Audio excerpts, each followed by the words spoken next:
আজকে চিন্তা করছে একটা গান বানামু, ভাত খামু না, কেন খাবি না? কয় টাকা নাই এই কারণে খামু না। পেঁয়াজ খামু না, কেন খাবি না? টাকা নাই এই কারণে খামু না।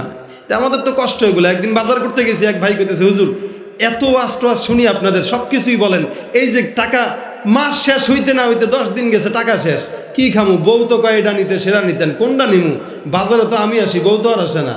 আর পেঁয়াজ কিনতে গেলে যে যদি দেখি 90 টাকা পেঁয়াজের কেজি, তাহলে বউরে খাওয়ামো কি? বলেন হুজুর, কি করবো? আমি কি আর কি করবেন? এই দেশে কিছু করার নাই, না খায়া থাকেন, প্রয়োজনে ঘাস খান অথবা মানচিত্র চাবায় খান। এখন এগুলা বলতে গেলেও তো আমাদের সমস্যা, ঠিক না? এরপরেও তো বলতে আমাদেরই তো বলা লাগবে, তাই না? আপনারা তো এগুলো বলবেন না, কারণ ঠেকা তো আমগো, আমরা তো গরিব হুজুররা। আরে মিয়া, আপনাদের বেশি টাকা, কারণ হুজুররা দাওয়াত খায় বেশি, ঠিক না? হুজুরদের মাছ গোস্ত কিনারা তো চিন্তা নাই, আপনারাই তো দাওয়াত দেন, তাই না? আপনারা কবেন আমাকে দাওয়াত খায়, আবার কেমনে গর্বের সাথে বলে, আপনি পারলে আমার বাসায় দাওয়াত খান তো দেখি, আপনারা দেই কিনা দাওয়াত? দাওয়াত খাইতেও তো কপাল লাগে মিয়া। দাওয়াত কাকে দেয়? মানুষ, সম্মানিত মানুষদের কিন্তু দাওয়াত দেয়, ঠিক না? তা হুজুর সম্মানিত বলেই তো আপনি দাওয়াত দেন। এখন এই যে সব কিছুর দ্রব্যমূল্যের দাম বাড়তেছে, এটা কেন? বলে এটা এখন দরকার ছিল না, কিন্তু আল্লাহ দিছে। কেন দিছে? আল্লাহ রাগ করছে, ঠিক না? কেন রাগ করছে? বলে নেয়ামতের কদর করি নাই।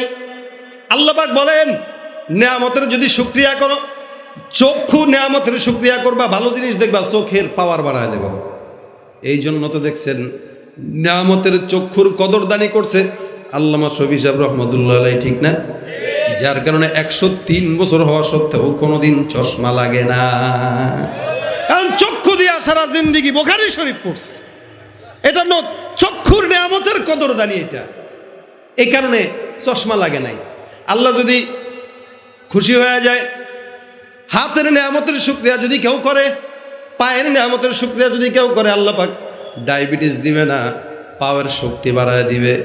আর একটা বিষয় দেখবেন, বান্দার শুকরিয়া করার জন্য কোন জিনিসটা দরকার? বলে জিহ্বা দরকার।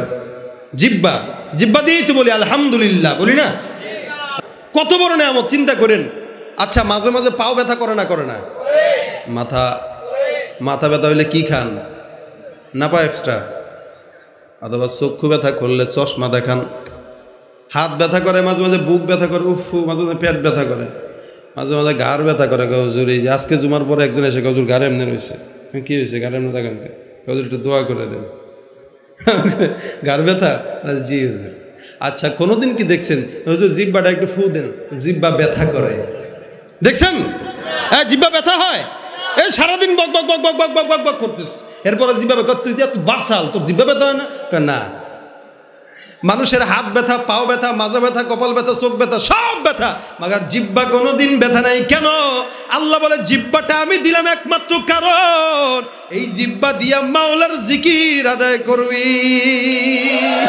হামদে বেহাদ মর খুদায়ে পাক রা আকে ইমাদাদ মুশতে খাক রা তূনে কো কারি ওয়া মাবদ কর দে জুরমে বে আন্দাজ বে হদ কর দে।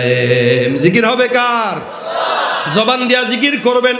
জবানের জিকিরের স্বাদ যায় দিলে আল্লাহ পাক বলে আলা বিযিকরিল্লাহি তাতমাইন্নুল কুলুব। জিকির করবা জবান দিয়া, আর এই জবানের স্বাদটা দিলের ভিতরে যা দিলটাকে শান্ত করে দিবে। সুবহানাল্লাহ।